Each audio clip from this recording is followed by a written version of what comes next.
this is Munson with Munson Music. I'm going to talk about how you can play a song called Summer by Calvin Harris. And it starts out with this cool little lead part where you can play open E twice, third fret on the high E twice, and then second fret on the high E 4 times. And then we go to first fret on the B twice, open B twice, and then open G twice, or 4 times. 1, 2, 3, 4. So kind of going 0, 0, 3, 3, 2, 2, 2, 2, 1, 1, 0, 0, 0, 0, 0.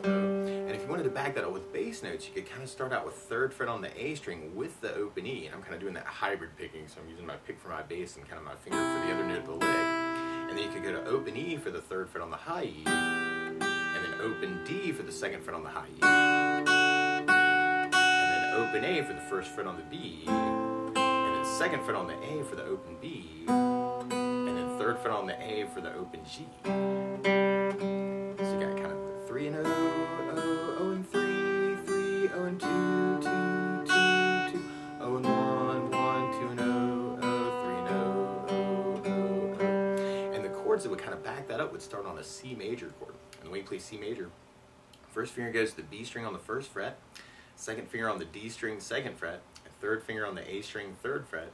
And if you strum the A string to the high E string, that sounds a C major chord, and it sounds really, really happy. Now you may also want to think about lifting off the first finger and making that a C major 7, or adding in the pinky on the B string third for a C major 9 and kind of say some things around the C chord. Or another way to play C major 9 is to do first finger on the D second, second finger on the A third, third finger on the B third, pinky on the high E third. And if you strum the A string to the high E string, that sounds a C major 9, so you may want to think about that for the C chord. And then from the C we go to an E minor chord. When we play E minor, first finger goes to the A on the second fret, second finger on the D string, second fret. And if you strum all those together, that sounds an E minor chord, and it sounds really sad. Now you may also want to think about putting the third finger on the B string third, pinky on the high E third, kind of making that an E minor 7/9. And then from the E minor, we go to a D major chord. When we play D major, first finger goes to the G on the second fret, second finger on the high E second fret, and third finger on the B string third fret. And if you strum the D string to the high E string, that sounds a D major chord, and it sounds really happy. Now you may also want to think about lifting off the second finger, which is a dangerous finger to lift, and making that a D sus2.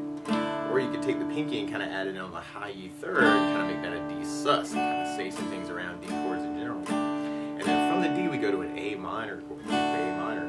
First finger goes to the B on the first fret, second finger on the D string second fret, third finger on the G string second fret.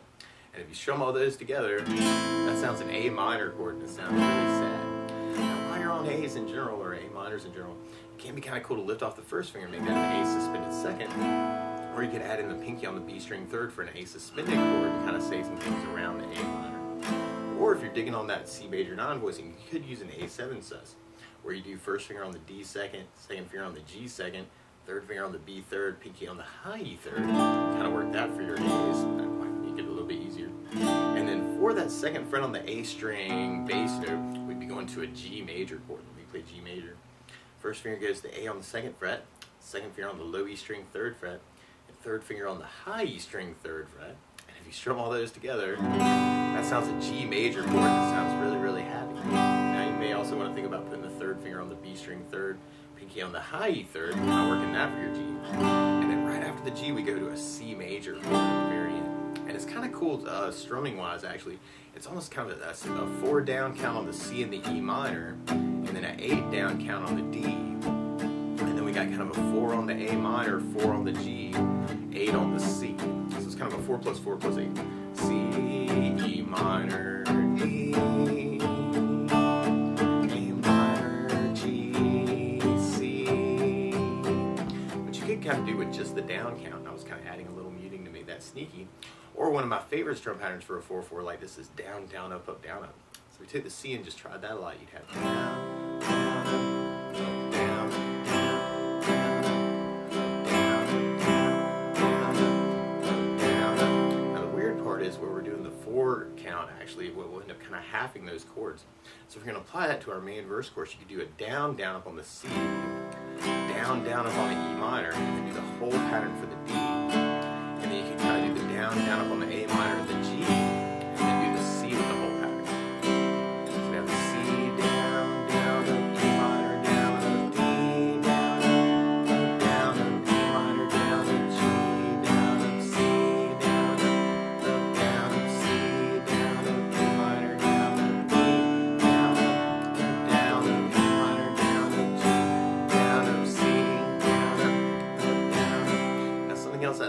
adding to the song though is bass notes. And a lot of times on that first down, the down, down, up, down, up, you can throw a bass note in for the chord.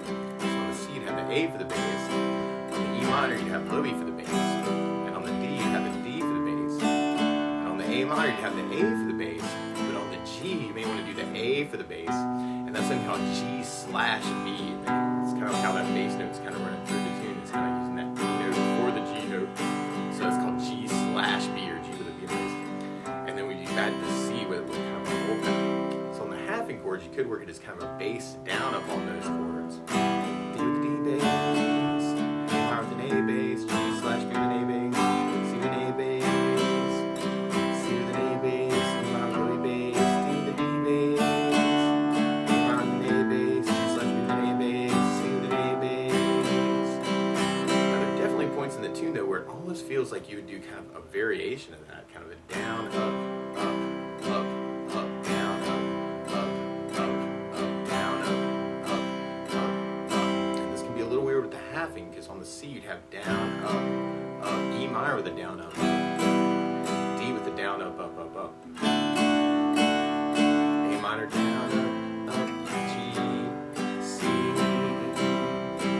C down, up, E minor down, up, D down, up, A minor down, up, G slash B up, C up. So you want to kind of dig on that field. Or you could add basses to that and make it kind of a bass up kind of an idea. So C, E minor, D, A minor, G slash B, C, E minor, D, A minor, G slash B,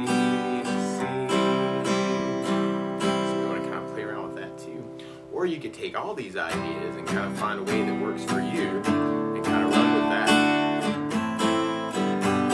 Or even mixing up between the patterns can be cool too. Or filling it in. Or if you know other strum patterns that work around this too, feel free to take this lesson and kind of embellish it any way you want to.